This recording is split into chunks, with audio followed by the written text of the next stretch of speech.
दशलक्षण महापर्व का प्रसंग है। आज तीसरा दिन है। उत्तम आर्जव धर्म पर चर्चा करनी है। चर्चा करनी है क्यों कहते हो? ये क्यों नहीं कहते हो कि उसका दिन है? दिन क्या होता है?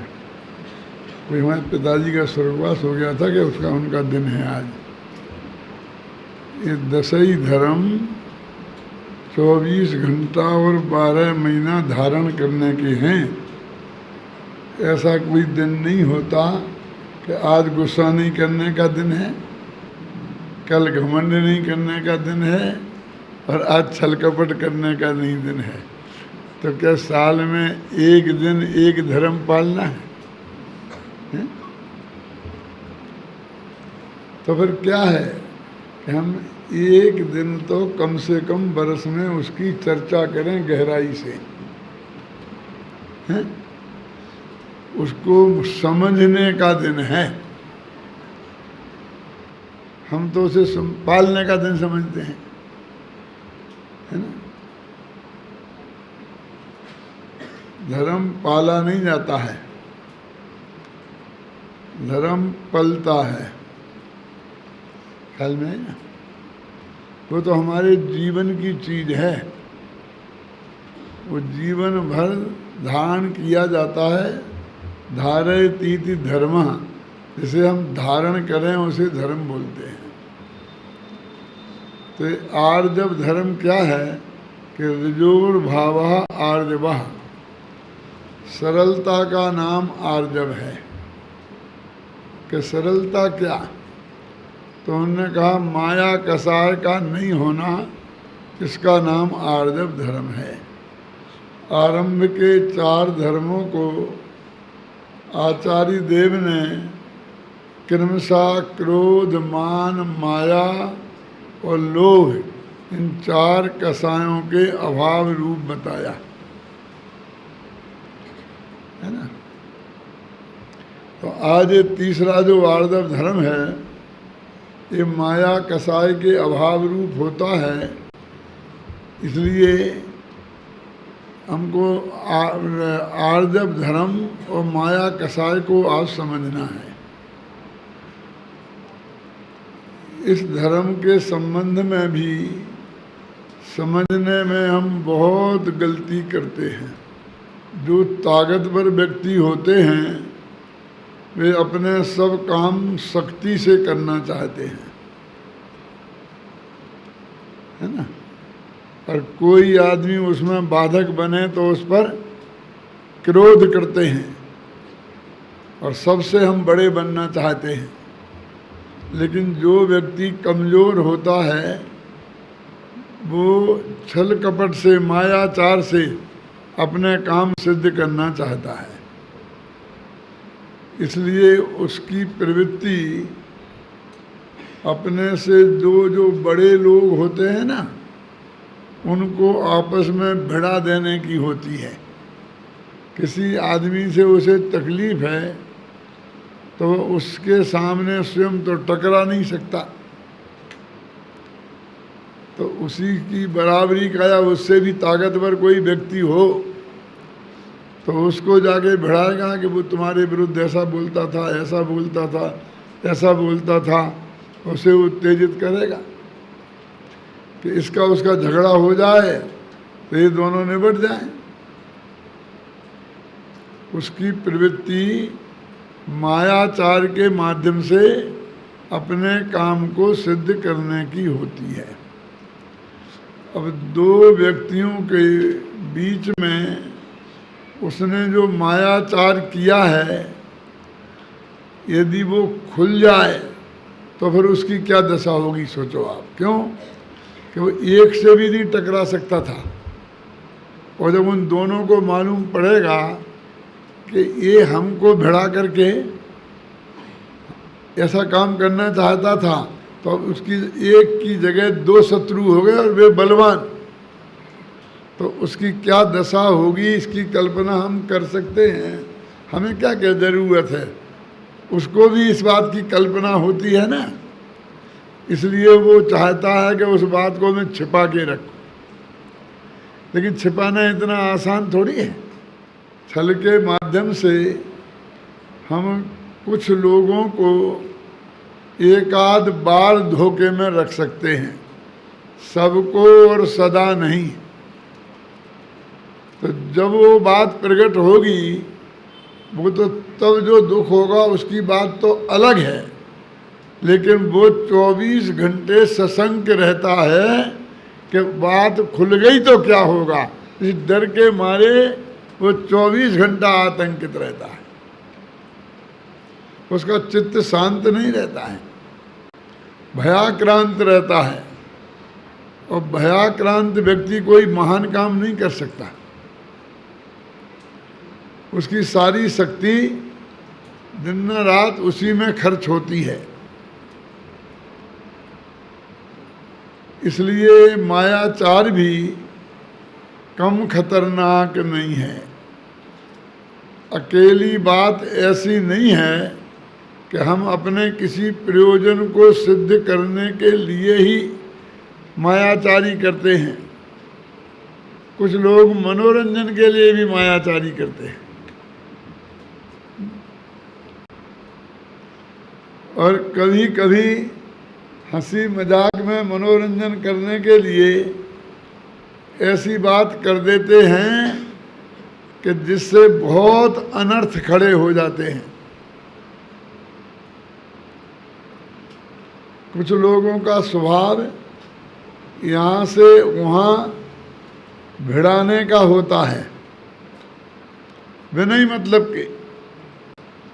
बस उनकी आदत ही ये होती है। जैसे अपन कहते हैं आज की भाषा में नारद है तो नारद पूरा, यहाँ का वहाँ, यहाँ का वहाँ, बस ये ऐसा ही करता रहता है। तो मनोरंजन के लिए भी हम मायाचारी करते हैं, लेकिन ये मायाचारी कभी भी आदमी को शांत नहीं होने देती है। और आत्मा का कल्याण शांत स्वभाव के बिना कभी नहीं होता। तो इसलिए हमको आर्जव धर्म को समझना है तो पहले हमें माया कसाय को समझना पड़ेगा। अब माया कसाय को समझाने के लिए लोक में कहा जाता है जो मन में हो वही वाणी से बोलो, जो बोलो बस वही करो, बस इसका नाम आर्जव है। और मन में और वचन में और करे कछु और, उसे हम माया कसाय कहते हैं। ये माया कसाय की परिभाषा और आर्जव की धर्म की परिभाषा ऊपर से सरल और बहुत अच्छी दिखती है, लेकिन सच्ची नहीं है। सच्ची नहीं है। क्यों नहीं है सच्ची? कि जो मन में होए वही वाणी से बोलो, वही काय से करो, इसका नाम यदि आर्जव धर्म है तो ऐसा आर्जव धर्म सिद्धों के नहीं होगा, क्योंकि उनके मन वचन काय ही नहीं है। बोलो। और सिद्ध भगवान क्या हैं? जिनके आत्मा के सभी गुणों का विकास हो गया है। तो उनकी माया के साथ खत्म हो गई पूरी, तो पूरा आर्जव धर्म प्रकट हो गया क्या नहीं? तो उनके आर्जव धर्म सर्वोत्कृष्ट कोटि का है और उनके मन वचन काय नहीं है। तो मन वचन काय की एक रूपता है परिभाषा जिसकी, ऐसा आर्जव धर्म सिद्धों के नहीं होगा। और है इसलिए ये परिभाषा सही नहीं है। और माया की कि मन में और वचन में और करे कछु और, एक परिभाषा माया की भी सही नहीं है। क्यों नहीं है? कि जिनके मन वचन काय तीनों नहीं हैं, सिद्धों के तो तीनों नहीं हैं, लेकिन एक इंद्रिय जीव के अकेली काया है, वाणी भी नहीं है और मन भी नहीं है, और उनके माया होती है। शास्त्रों में लिखा है कि एक इंद्रिय जीव के, निगोदिया जीव के 23 कसाएं होती हैं। 25 कसाओं में 23 कसाएं होती हैं, तो माया तो आ गई ना उसमें। 2 कौन सी नहीं होती होंगी भैया? क्योंकि वे सब जीव नपुंसक होते हैं, इसलिए स्त्री वेद और पुरुष वेद नहीं होता। तो अनंतानुबंधी माया है, अप्रत्याख्यानावरण माया है, प्रत्याख्यानावरण माया है, संतुलन माया है। चारों प्रकार की माया मौजूद है और उसमें मन वचन काय तीनों नहीं हैं। तो मन में और वचन में और कहे कछु और यदि ये परिभाषा बनाएंगे तो एक इंद्रिय जीव मायाचारी नहीं ठहरेंगे, 2 इंद्रिय जीव मायाचारी नहीं ठहरेंगे कि उसके मन और वचन तो है लेकिन काया नहीं है। 3 इंद्रिय, 4 इंद्रिय, 5 इंद्रिय नहीं, काया और वचन तो है लेकिन मन नहीं है। और असैनी पंचेंद्रिय तक के जीव, इनके मन नहीं है। तो इसलिए मन में जो हो, वचन में भी हो, काय में एक रूपता हो, वो आर्जव धर्म, और मन में और वचन में और करे कछु और, ये है माया कसाय। ये परिभाषा उनमें घटित नहीं होती। ये तो सैनी पंचेंद्रिय में भी विशेषकर मनुष्यों में ही घटित होगी, देवों में भी नहीं। देवों में हो जाए लेकिन नारकी और त्रिंचों में तो नहीं होगी ना, क्योंकि वे बेचारे बोलते नहीं हैं।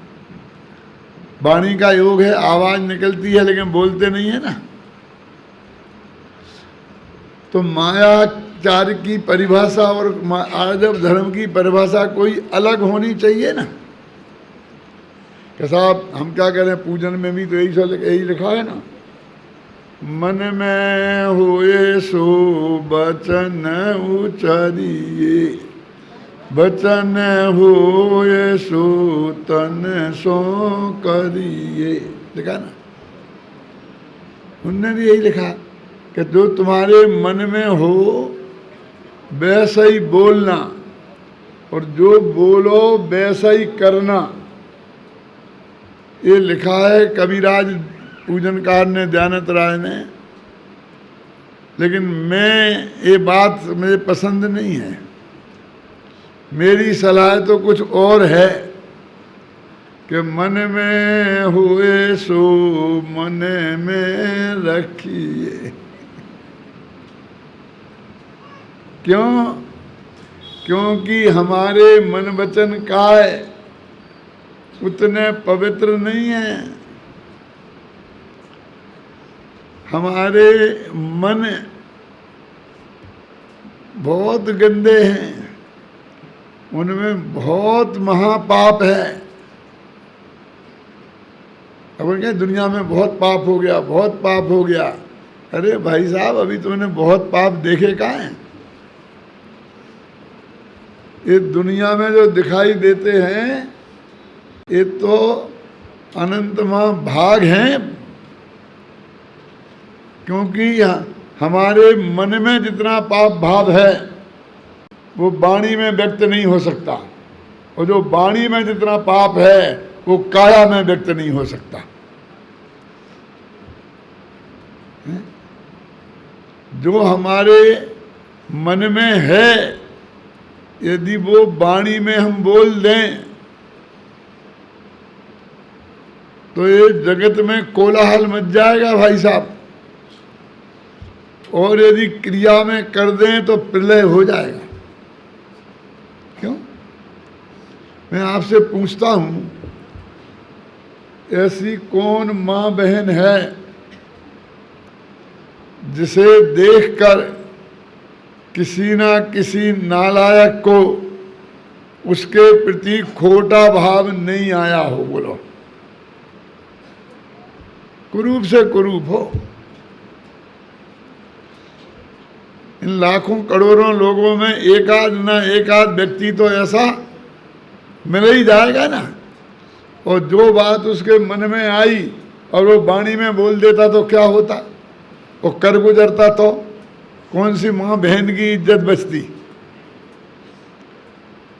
और ये जाने दो, ऐसा कौन व्यक्ति है कि जिसे मारने का भाव एक क्षण को ही सही किसी ना किसी को ना आया हो? मर जाए तो अच्छा है? अरे ये माँ कि जो माँ किसी कीमत पर अपनी संतान मर जाए ये चाह नहीं सकती, वो भी बात बात पर अपने बच्चों से बोल देती है जा मर जाए, तुझे जहाँ जाना है जा मर जा। बोलती कि नहीं बोलती है? और यदि वो वाणी में लाई और वो काया में ले आए तो मन में आए बिना वाणी में आ सकती है? तो एक आदमी जिंदा नहीं रहता, सोच लो आप। इसलिए मेरी सलाह है कि मन में होए सो मन में रखिए। एक मैं बहुत छोटी सा प्रश्न आपसे करता हूं। कहानी तो आपने सुनी होगी कि अभिमन्यु को जिस दिन महाभारत के युद्ध में 7 महारथियों ने घेर कर और मार डाला, और अर्जुन को जब इस बात का पता चला तो अर्जुन ने प्रतिज्ञा की कि सूर्य अस्त होने के पहले जिस व्यक्ति ने उसे मारा है अभिमन्यु को, वो उसका नाम था जयद्रथ, नाम सुना था? उसको सूरज अस्त होने के पहले यदि मैंने नहीं मार डाला तो मैं अग्नि में जल के मर जाऊंगा, है ना? ऐसे ऐसे प्रतिज्ञा की थी ना। हिंदू धर्म में भी है और जैन धर्म में भी है। अब मेरा एक प्रश्न आप लोगों से है, क्या हुआ वो आपको मालूम है, उसमें ज़्यादा झगड़े में नहीं पड़ना चाहता, लेकिन यदि नहीं मार पाता अर्जुन, क्योंकि दूसरे को मारना तो किसी के हाथ में है ही नहीं, वो गायब ही हो जाता, हजारों मील दूर चला जाता। क्यों? एक दिन छिपना कोई ज़्यादा बड़ी बात तो नहीं है ना। क्षयोपम ज्ञान वालों के सामने, केवल ज्ञानी के सामने तो नहीं छिप सकते हैं? तो फिर क्या होता? सोचो, यदि अभिमन्यु को मारने वाले को अर्जुन नहीं मार पाता, शाम तक वो सूरज अस्त हो जाता तो आग में जल के मर जाता। यही होता ना। बच्चे भी ये कह रहे हैं, बड़े भी यही सोच रहे होंगे। क्यों? अब जाने दो, वो जो होता तो होता, लेकिन यदि वो आपसे सलाह लेने आता बेटा कि अब मैं क्या करूं, तो आप क्या सलाह देते? अब सोचो, अब मन में सोचो बेटा, मन में सोचो, बोलने का काम मुझे ही करने दो। मन में सोचो। क्या हम कहते आप बताओ, हमसे सलाह लेने आता? सब अपने मन में सोचो कि अर्जुन कहता कि मैंने ऐसी प्रतिज्ञा की थी और अब मैं नहीं मार पाया, अब मैं क्या करूं? तो आप क्या सलाह देते? कि आप कह भैया हम तो यही सलाह देते कि तुमने प्रतिज्ञा ली है तो पालन कर।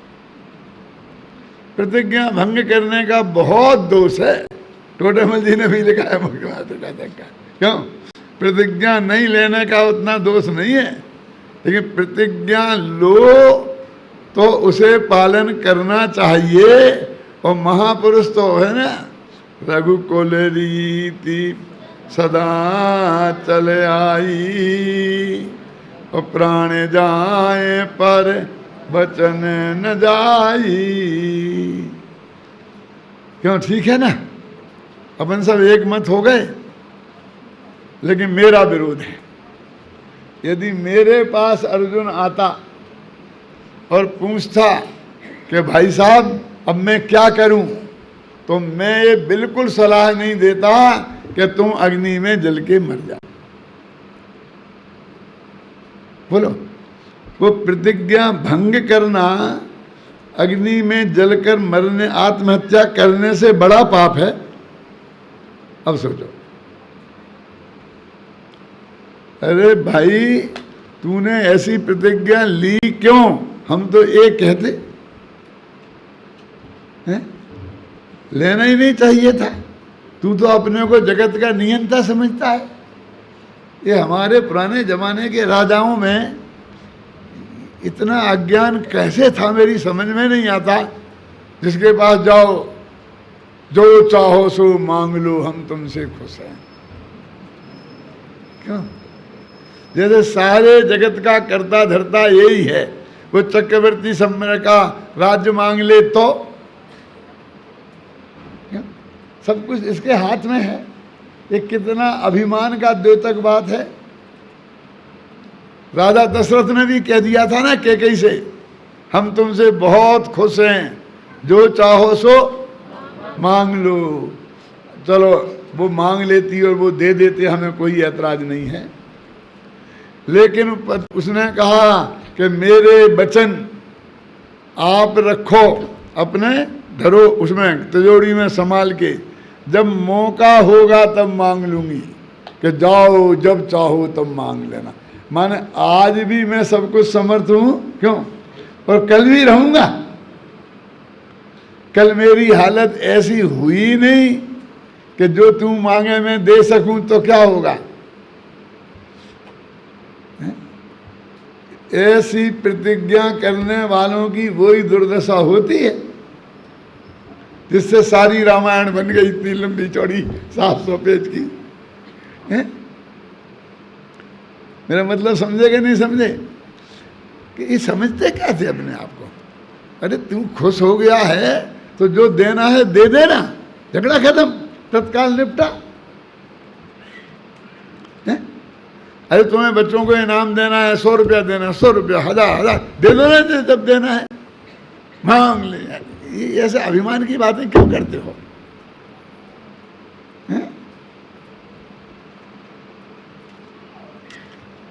तो बेवकूफी तो उस वक्त की कि क्या कह रहे हो आप, तद्भव मोक्षगामी थे। कौन? अर्जुन। लेकिन उन्होंने किसी को मारने की प्रतिज्ञा की, हम उसको भी बेवकूफी नहीं कह सकते? इतना डरते हो क्यों? वे तो मोक्ष में गए, घबराओ मत उनसे कि उनके यहाँ भगत बहुत है, तो लेना के देने पड़ जाए। क्यों? यानी उन्होंने इतनी बड़ी गलती की। यदि सचमुच ऐसा हो गया होता तो क्या होता? हम सलाह देते थे कि मर जाओ, जैसा कि आप सबने सोचा। तो अब मैं पूछता हूं दूसरा प्रश्न, कि अर्जुन मर सकते थे आग में जल के? उनके हाथ में था। मैं आग में जल के मर नहीं सकता, ये मेरे हाथ में नहीं है, ये कैसी बात करते हो? ये तो हर एक के हाथ में है। माताएं बहनें समझती हैं हमारे हाथ में है। क्यों? अरे वो चरम शरीरी थे, उसी भव से मोक्ष जाने वाले थे, और जलकर मरने वाले मोक्ष में नहीं जाते हैं, नरक में जाते हैं। क्योंकि आत्महत्या जैसा बड़ा पाप दुनिया में कोई दूसरा नहीं है। वो अत्यंत तीव्र कसाय में होती है, अब वो नरक में जाता है। समझे आप?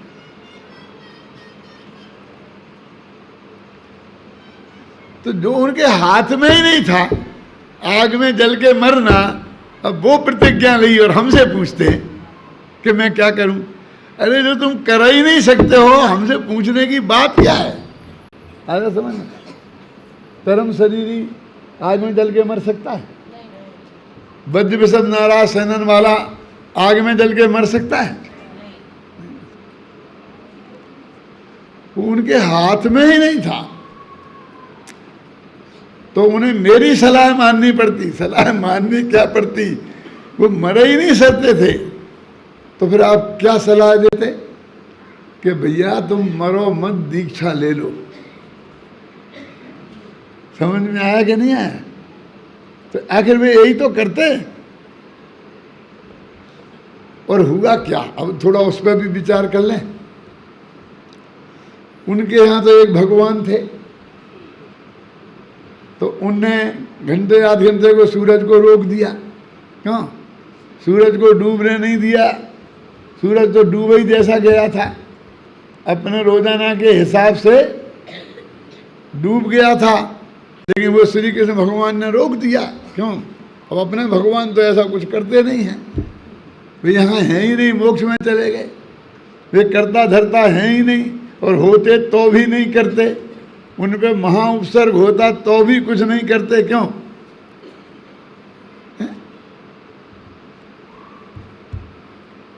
हमने भी कोई ना कोई रास्ता तो निकाला। क्यों? भगवान नहीं करते तो उनके भगत देवी देवता कर देते हैं। एक भाई मेरे से पूछता था, वो 45वां काव्य है ना भक्तांबर का, वो बीमारी ठीक करने वाला, उससे बीमारी ठीक होती है कि नहीं होती है? क्या? उद्भूत भीषण जलोदर भार भुगना सोचाम दशाम उपगताश्चित जीवतासा, है ना? है? क्यों? अब मैंने कहा भाई साहब, मैं 2 साल पहले आया था, नवोकार महामंत्र पर मैंने व्याख्यान किया था इसी नागपुर में। कौन से हॉल में किया था? तो उसमें तुम सुन लेते तो उसमें मैंने सब बात बताई थी। क्यों? मैंने कहा कि हो, अब मैं क्या कहूँ तुमसे, तुम्हारी दुकान चौपट हो जाती। तुम डेंटिस्ट हो ना, तो वो 45वां काव्य पढ़ता, वो दांत ठीक हो जाते। तो तुम्हारी दुकान पे कौन आता?